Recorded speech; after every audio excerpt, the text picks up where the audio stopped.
골절 있거나 외상이 없다고 해서 교통사고 환자는 다 나이로 환자다, 이렇게 생각하시는 거는 조금 곤란할 것 같고요. 안녕하세요. 바른신경외과 김도현 원장입니다. 오늘은 교통사고 이후에 목과 허리의 통증이 심해지신 환자분에 대해서 한번 이야기를 해볼까 합니다.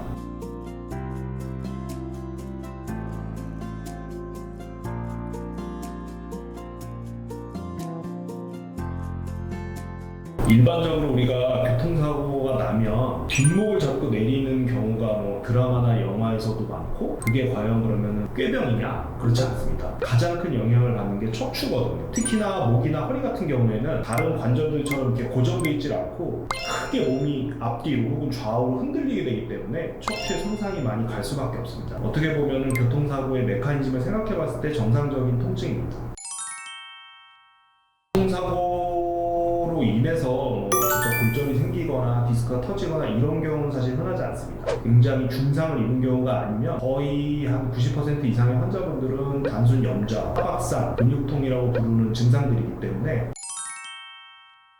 일반적인 요통과 크게 치료가 다르지는 않습니다. 다만 통증이 있는 기간이 길어질 수는 있고, 그렇죠. 이제 엑스레이는 뼈를 보는 검사이기 때문에 엑스레이로 골절이 관찰되지 않는 경우에도 근육이나 인대 손상 같이 골절보다 훨씬 더 흔한 연부 조직의 손상 같은 경우에는 엑스레이로는 관찰되지 않기 때문에 통증은 얼마든지 있을 수 있습니다. 이분은 이제 엑스레이가 정상이라고 했지만 사실은 계속 통증이 있으시다면 두 가지의 경우를 생각해 볼 수가 있는데요. 첫 번째는 평상시에 디스크가 있었는데 무증상이었다가 사고로 인해서 디스크가 있었던 부위가 증상을 유발하는 경우가 있을 수 있겠고, 두 번째는 척추뼈와 디스크 주위에 있는 근육이나 인대가 파열되거나 손상되는 것이 원인일 수 있기 때문에, 만약에 엑스레이 검사에서 이상이 없는데 통증이 계속 지속되면은 그러한 연부 조직들이나 디스크를 모두 관찰할 수 있는 MRI 검사를 시행해 보는 것이 좋겠고요. 압박골절 같은 경우에는 엑스레이에서 관찰이 되지 않는 경우도 많습니다. MRI를 통해서 확진할 수 있기 때문에 증상이 지속되는 경우에는 MRI를 꼭 촬영해 보시는 것이 좋습니다.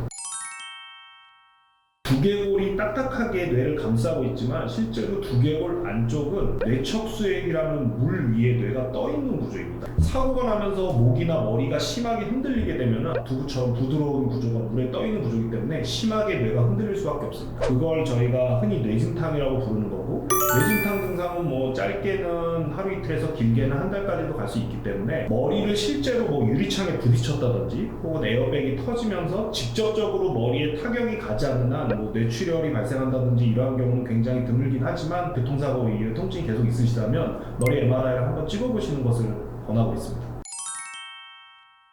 예전부터 교통사고 환자를 흔히 나이롱 환자라고 부르는 경우가 많이 있거든요. 엑스레이 상은 정상이고 초음파 검사 같은 1차 검사에서는 특별한 이상이 없었는데도 불구하고 자꾸 통증을 호소하시는 분들이 있는데 혈중인 경우가 많습니다. 정확한 검사를 해보는 것이 필요하고, 환자가 골절 있거나 외상이 없다고 해서 교통사고 환자는 다 나이롱 환자다, 이렇게 생각하시는 거는 조금 곤란할 것 같고요. 외상이 없이도 통증을 호소하는 경우가 흔하게 있다라는 것을 알고 계시면 좋을 것 같습니다. 이런 거와 관련해서 더 궁금하신 점이 있으시면 댓글로 질문사항을 남겨주시면 바른신경외과에서 더 깊은 내용으로 친절하게 해결해 드리도록 하겠습니다.